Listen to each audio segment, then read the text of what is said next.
পার্থক্য, বা এইভাবে বলতে পারা যায় মহান আল্লাহর শক্তি ও বিধানের মধ্যে পার্থক্য কি।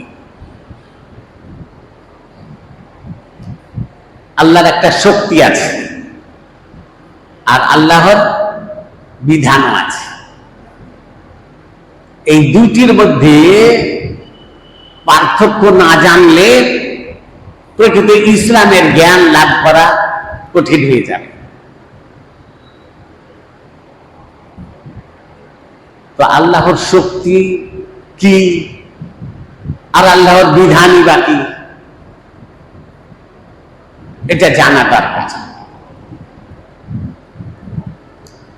তো আল্লাহর শক্তি হলো যেমন আল্লাহ যাকে ইচ্ছা তাকেই প্রকৃত ইসলামের পথে পরিচালিত করতে পারবেন। ইচ্ছা করলে গোটা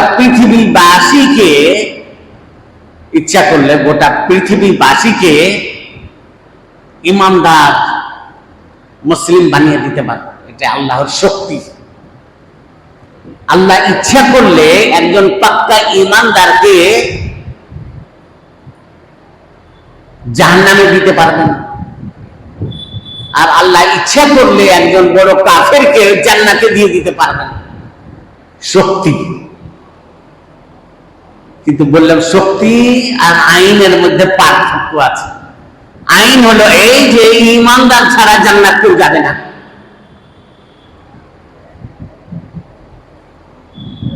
আর হেদায়েত ওই ব্যক্তি ছাড়া কেউ পাবে না যে হেদায়েত চাইছে। তাহলে আল্লাহর শক্তির মধ্যে আর বিধানের মধ্যে হলো পার্থক্য। এগুলো জানতে হবে, নাহলে ঈমান পূর্ণ হবে না। অনেকে বলে থাকে যে আল্লাহ হেদায়েত করবে তখন নামাজ পড়বে, বলে না? তো আল্লাহ তোমাকে জোর করে হেদায়েত করবে তুমি না চাইলে? তোমাকে আল্লাহ জ্ঞান দিয়েছেন, বুদ্ধি দিয়েছেন, কোরআন দিয়েছেন, হাদিস দিয়েছেন, স্বাধীনতা দিয়েছেন, তারপরে বলেছেন এবার তোমার ইচ্ছা তুমি জান্নাতের পথ গ্রহণ করো চাহে জাহান্নামের পথ গ্রহণ।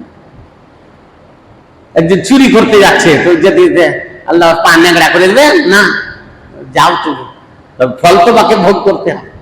একজন ডাকাতি করছে, জেনা করতে যাচ্ছে, আল্লাহর শক্তি নিয়েই যাচ্ছে, আল্লাহ ওকে অসুস্থ করে দিলে যেতে পারতো না। আমি তোমাকে নিয়ামত দিয়েছিলাম, ওই নিয়ামতটা তুমি খারাপ পথে ব্যবহার করলে, তাই তোমার এখন শাস্তি আছে। তাহলে আল্লাহর কানুন হলো এই যে ব্যক্তি হেদায়েত চাইবে সে হেদায়েত পাবে, আর আল্লাহর শক্তি হলো এই যে যাকে ইচ্ছা করবেন তাকেই হেদায়েত করবেন, কিন্তু এটা করবেন না।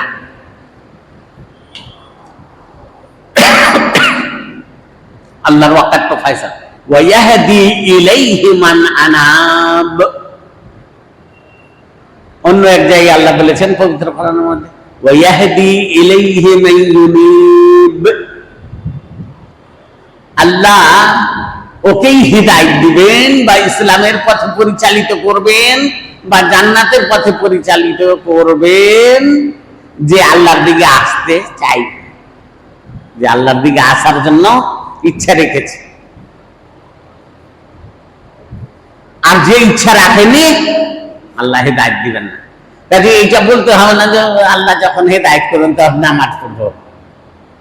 তো তোমার কি দায়িত্ব আছে? তুমি পাগল নাকি? তুমি কি ইট পাথর? তোমার কিছু বুদ্ধি জ্ঞান নেই যে আল্লাহ হেদায়েত? তোমার জিনিসটা তোমার দোকানে কেউ যে হামলা করছে তোমাকে বাধা দিচ্ছ না ছেড়ে দিচ্ছ যে আল্লাহ বাঁচাই তো বাঁচব?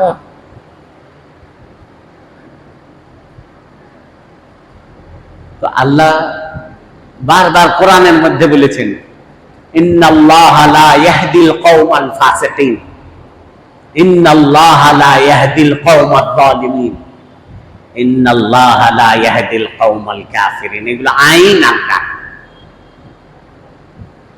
তো একদিকে আল্লাহ বললেন যে যাকে ইচ্ছা তাকে হিদায়াত করবেন। অন্য আয়াতের দ্বারা বোঝা গেল যে যে ব্যক্তি আল্লাহর দিকে অগ্রসর হবে তাকে হিদায়াত দিবেন। আর তৃতীয় আয়াতগুলি যে পড়লাম যে আল্লাহ ফাসিককে হেদায়েত করবেন না, কাফের কেউ নয়, জালেম কেউ নয়, করবেন না, এটা আল্লাহর কাম। ও অন্তরকে খারাপ করেই রেখেছে, পচিয়ে রেখেছে। কয়লাকে যতই সাবান দেন সাদা হবে? যে হাসছেন যে কয়লাকে যতই সাবান মাখান ও কয়লা কয়লাই থাকবে নাকি? তো ওই রকমই যার অন্তর খারাপ আল্লাহ হেদায়েত করবেন না। এর দলিল আল্লাহ বলেছেন সাওয়াউন আলাইহিম আনজারতাহুম আম লাম তুনজিরহুম লা ইউমিনুন। এইটা একেবারে ওর কোনো পার্থক্য নেই, অকাট্য কথা যে তুমি ওকে ভয় দেখাও জাহান্নামের আর না দেখাও, ও আসবে না, গ্রহণ করবে না হেদায়েত। তখন ফলাফল কি হলো? ফলাফল হলো ইন্নাল্লাযীনা কাফারু সাওয়াউন আলাইহিম আনজারতাহুম আম লাম তুনজিরহুম ইন্নাল্লাযীনা কাফারু সাওয়াউন আলাইহিম আনজারতাহুম আম লাম তুনজিরহুম লা ইউমিনুন খাতামাল্লাহু আলা কুলুবিহিম ওয়া আলা সামিহিম ওয়া আলা আবসারিহিম গিশাওয়া ওয়া লাহুম আযাবুন আযীম। নিয়ত খারাপ করেছিল, তার বদলা হলো এই যে আল্লাহ তার অন্তরে মোহর মেরে দিয়েছে। খাতামাল্লাহু আলা কুলুবিহিম ওয়া আলা সামিহিম, কানে মোহর মেরে দিয়েছে। খাতামাল্লাহু আলা কুলুবিহিম ওয়া আলা সামিহিম ওয়া আলা আবসারিহিম গিশাওয়া, আর চোখে পট্টি দিয়ে দিয়েছেন আল্লাহ, সুতরাং ভালো জিনিস দেখতে পাবে না, ভালো জিনিস শুনতে পাবে না। কেন? যে আগেই নিয়ে খারাপ করে দিয়েছে। আল্লাহ জুলুম করেন না, আল্লাহ জুলুম করেন না যে তুমি আগে চাও না হেদায়েত, পাবা না, তুমি চাও পাবা। যারা জাহান্নামে যাবে, এটা জুলুম নয়, আল্লাহ বিন্দু পরিমাণ জুলুম করেন না। এই জন্য জাহান্নামে যাবে, জাহান্নামীরা জান্নাত চাইনি, তো জান্নাত চাইলে জান্নাত চাওয়ার কাজ করতো এবং জান্নাত লাভ করতে পারত। এখন কোন ইউনিভার্সিটির ছাত্র পরীক্ষাই দেয়নি, তুই বড় ডিগ্রি অর্জন করতে পারবে, পাস করতে পারবে, তো ফেল পরীক্ষা দেয়নি, ফেল পড়ে গেল, তাতে বলতে হবে যে ইউনিভার্সিটির প্রফেসর ওর প্রতি জুলুম করেছে, এটা বলা যাবে? বলা যাবে কেন? যে ও তো সার্টিফিকেট কাজই করেনি, তো অনুরূপ জান্নাত যাওয়ার কাজই করেনি, তো কি করে পাবে? আল্লাহ যেন আমাদেরকে সকলকে জান্নাত যাওয়ার কাজ করার তৌফিক দান করেন, আর জাহান্নাম থেকে যেন আল্লাহ বেঁচে থাকার তৌফিক দান করেন, বলেন আমিন। ইসলাম প্রিয় ভাইরা আমার, তো জেনে রাখতে হবে যে আল্লাহর কতগুলি আইন আছে আর আল্লাহর ক্ষমতাও আছে। তো এই আল্লাহ ক্ষমতা প্রয়োগ করবেন না, আল্লাহর আইন অনুযায়ী যে চলবে সে পরিত্রাণ পাবে। হ্যাঁ, আল্লাহ কোন সময় ক্ষমতা প্রয়োগ করবেন যখন আপনি নিরুপায় হয়ে যাবেন। আগুনের কাজ পুড়িয়ে দেওয়া, তরবারি বা চাকুর কাজ হলো কেটে দেওয়া, কিন্তু যখন আপনি নিরুপায় হয়ে যাবেন, আর কোনো গতি নাই আপনার, তখন আল্লাহ ওই চাকুকে নিস্তেজ করে দিবেন, ওই আগুনকে ফুলের বাগান বানিয়ে দিতে পারেন। যেমন ইব্রাহিম আলাইহিস সালামের জন্য আগুন কি হয়ে গেল? বারদাম ওয়া সালামা, ও ফুলের বাগানের চাইতে আনন্দদায়ক হয়ে গেল। বারদাম ওয়া সালামা, ঠান্ডা এবং শান্তিদায়ক ঠান্ডা। এইটা যে ঠান্ডাতে কাঁপবে, শান্তিদায়ক ঠান্ডা হয়ে গেল আগুন। যেহেতু ইব্রাহিম আলাইহিস সালামের আর হাতে কিছু ছিল না, ওর হাত পা বেঁধে কামান দিয়ে ওই আগুনে ফেলে দিল বংশধরের লোকেরা, কিন্তু সে সময়ও তিনি আল্লাহর জিকির ছাড়েননি, বললেন হাসবি আল্লাহ ওয়া নি'মাল ওয়াকিল, আল্লাহই আমাকে রক্ষণাবেক্ষণ করার জন্য যথেষ্ট, আর তিনি উত্তম কর্মবিধায়ক। কিন্তু আমাকে যে শক্তি আল্লাহ দিয়েছেন সেই শক্তিকে অকেজ করে দেবো, দিয়ে আল্লাহ ক্ষমতার আশা করে বসে থাকবো, এটা চলবে না। তাই রাসূলুল্লাহ সাল্লাল্লাহু আলাইহি ওয়াসাল্লাম হিজরতের সময় আল্লাহর ক্ষমতার আশা করে বসে থাকেননি। আত্মনিয়োগ করলেন যে জীবন রক্ষা করতে হয়, চলো গুহাতে গিয়ে জান বাঁচাই। ওখানে 3 দিন থাকলেন, 3 দিন 3 রাত। তো গুহাতে তো খাওয়া দাওয়ার দরকার আছে, তো খাওয়া দাওয়া যেন পৌঁছে যায় তার লোক নিয়োগ করে দিলেন আগে। পাহুটা চিনে বুঝে না লাই লোক যে ওখানে আছে, তার জন্য পাহুটাকে ওই মিটিয়ে দেওয়ার ব্যবস্থা করলেন। তারপর 3 দিনের মধ্যে কিছু নিস্তেজ হয়ে গেল পড়েছিল। তখন মদিনার যে মেন রাস্তা সেটা বাদ দিয়ে অন্য একটা ছোট্ট রাস্তা ধরে এলেন, গুপ্ত, যেখানে লোকজন যায় না, কেন যে জানের ভয় আছে। এগুলো আমরাকে শিক্ষা দিয়েছেন যে বেঁচে থাকতে হলে আর জান্নাত নিতে হলে বেঁচে থাকার আর জান্নাত নেওয়ার কাজ করতে হবে। এই না যে আল্লাহ তো ক্ষমতাবান, ইন্নাল্লাহ আলা কুল্লি শাইইন কাদির, আল্লাহ সর্বময় ক্ষমতার অধিকারী, তো আমি চুপচাপ বসে থাকবো, আমার মুখে রুটি চলে আসবে না। আল্লাহ কি বললেন? হুয়াল্লাযী জাআলা লাকুমুল আরদা যালুলা ফামশু ফি মানাকিবিহা ওয়া কুলু মির রিজকিহি ওয়া ইলাইহিন নুশুর। সূরা আল মুলক। আল্লাহ বলছেন যে তিনি তোমাদের জন্য এই জমিনকে তোমাদের উপযোগী করে দিয়েছেন। তোমাদের জন্য এই জমিন কষ্টদায়ক না, তোমাদের জন্য উপযোগী করে দিয়েছেন। সুতরাং জমিনে ছড়িয়ে পড়ো আর আল্লাহ হালাল রুজি খেতে থাকো। তাই প্রকৃত ইমানদার মুসলিম সমাজকে আল্লাহ তাআলা বলেছেন যে তোমরা পানাহার করবে তো হালাল পানাহার করবে, হালাল জিনিস খাবে আর পবিত্র খাবে। হালালও হতে হবে, পবিত্রও হতে হবে। তো হালাল আর পবিত্রের মধ্যে তফাৎ আছে কিছু।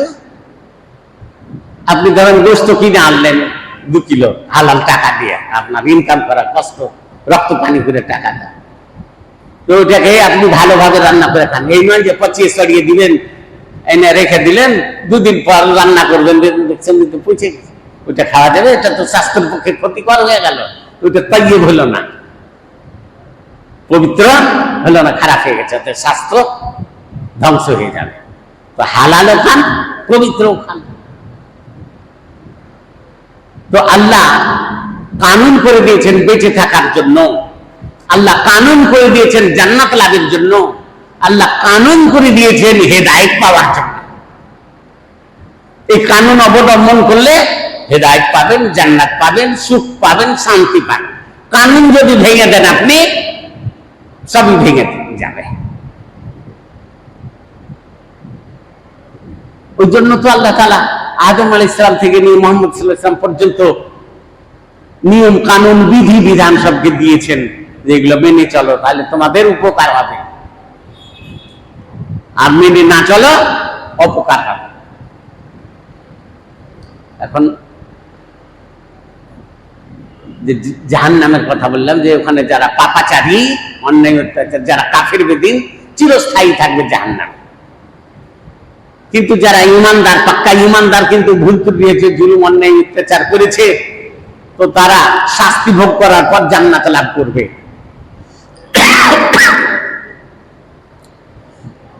আমাকে একজন প্রশ্ন করছে, আপনি জান্নাত জাহান্নামের কথা বলছেন, তো দেখেছেন জান্নাত জাহান্নাম? আমি বলছি না ভাই, দেখিনি। তো আমার কথা বিশ্বাস করবেন না? দেখিনি আমি জান্নাত। উত্তর হলো এই যে জান্নাত জাহান্নামের কথা বিশ্বাস করতে হবে। কেন? যে সত্যবাদীর কথা বিশ্বাস করতে হয়। এটা ছাড়বাটি জায়গা না। কেমন করে জানলেন? মায়ের পেট থেকে এসেছেন, জানতেন না লোকের মুখে শুনে শিখেছেন?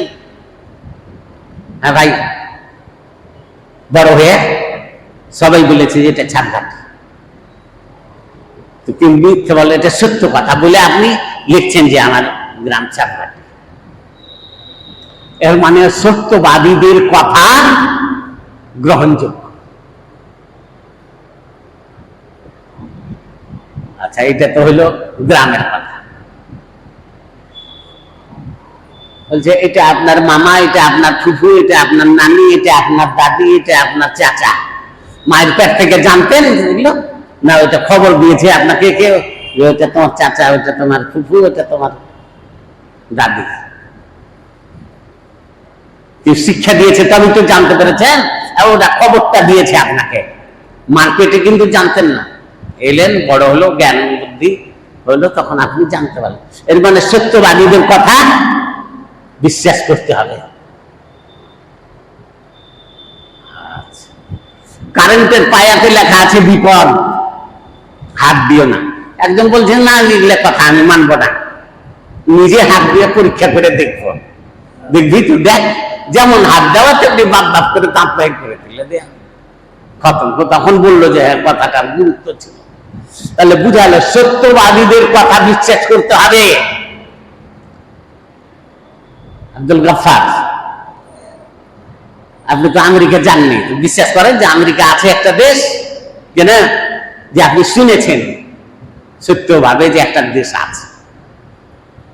আমিও যাইনি, রাশিয়া যাইনি, অস্ট্রেলিয়া যাইনি, কিন্তু জানছি, পড়েছি, শুনেছি যে হ্যাঁ একটা দেশ আছে। কেন যে সত্য খবর আপনি শুনেছেন, আর সত্য খবরকে বিশ্বাস করতে হবে। মুহাম্মদ সাল্লাল্লাহু আলাইহি সাল্লাম ছিলেন সত্যবাদী। এমনকি নবী রাসূল হওয়ার আগেও তার উপাধি ছিল আমানতদার এবং সত্যবাদী। সুতরাং সত্যবাদীর কথা এখনই স্বীকার করলেন যে বিশ্বাস করতে হবে। তো তিনি ছিলেন সত্যবাদী। মানুষকে তিনি কখনো মিথ্যা বলেন না, মানুষের প্রতি কোনোদিন তিনি মিথ্যা আরোপ করেন না। আল্লাহর প্রতি মিথ্যা আরোপ করতে যাবে? এটা হয়? আপনি একটা ছোট ছেলেকে ধোঁকা দেন না,